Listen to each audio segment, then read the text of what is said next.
It's not something whispered about in certain circles. It's not something that comes in a plain looking jewel case. It's not by a nameless, untraceable developer. And it's certainly not supernatural.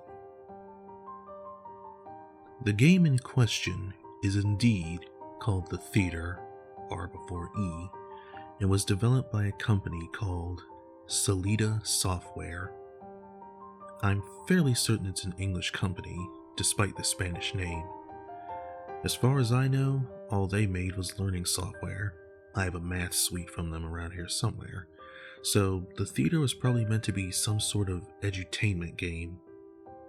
The game was obviously never finished, probably from lack of funding or the whole company going under.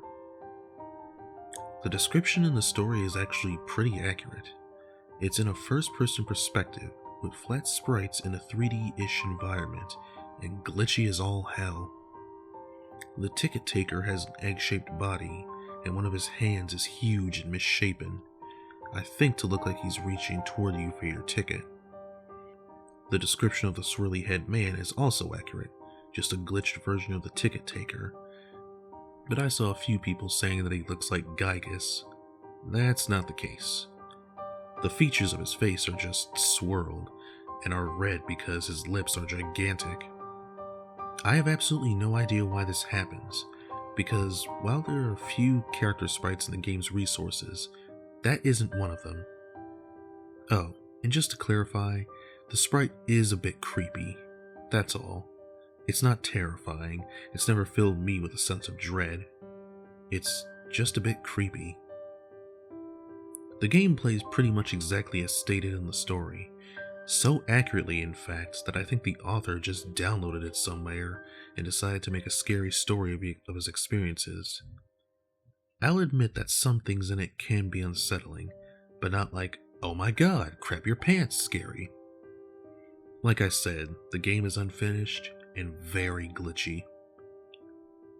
I think the idea is to select a movie from the posters on the wall, enter the theater, and play a minigame.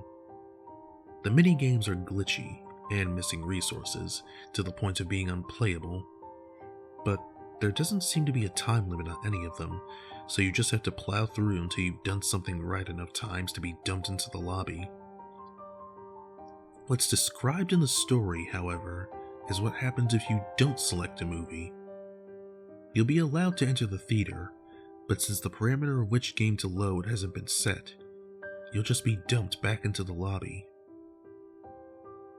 Here's where it gets a bit weird. If you continue to enter the theater without choosing a movie, odd, sometimes creepy things will happen.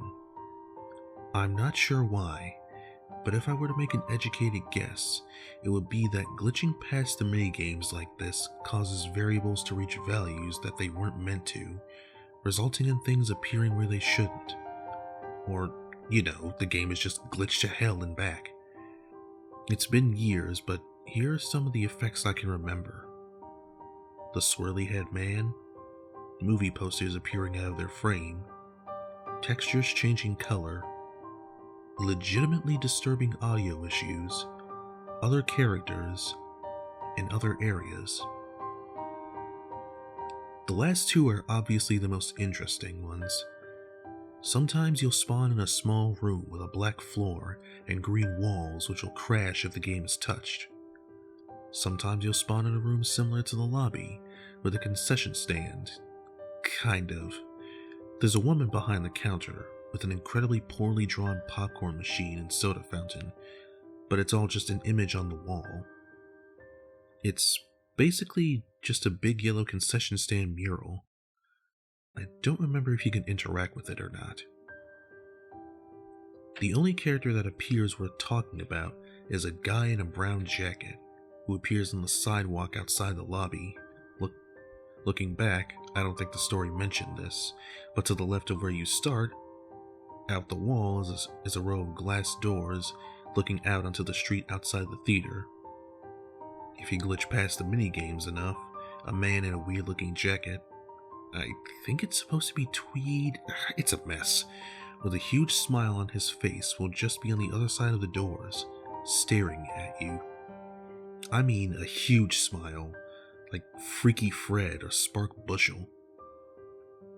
Actually, since he has the same body shape as the ticket taker, he looks a bit like the mayor from The Nightmare Before Christmas.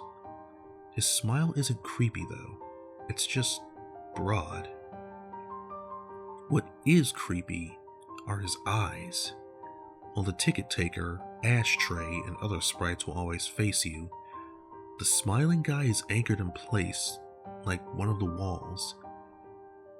His eyes, however, are always staring right at you. Just thinking about that gives me chills. Okay, while there's nothing overtly scary or supernatural about the game itself, that's one thing that I will admit legitimately scares me. Like a porcelain doll. That's pretty much all there is to the theater. If you can find it somewhere, I'd recommend downloading it just to see what it's like. Oh, one thing I'd forgotten. As stated in the story, getting the thing to run is, to say the least, difficult. I think someone got a hold of all the code and resources and just compiled it and added their own installer or something. Again, there's nothing paranormal about the installation. It just doesn't work well.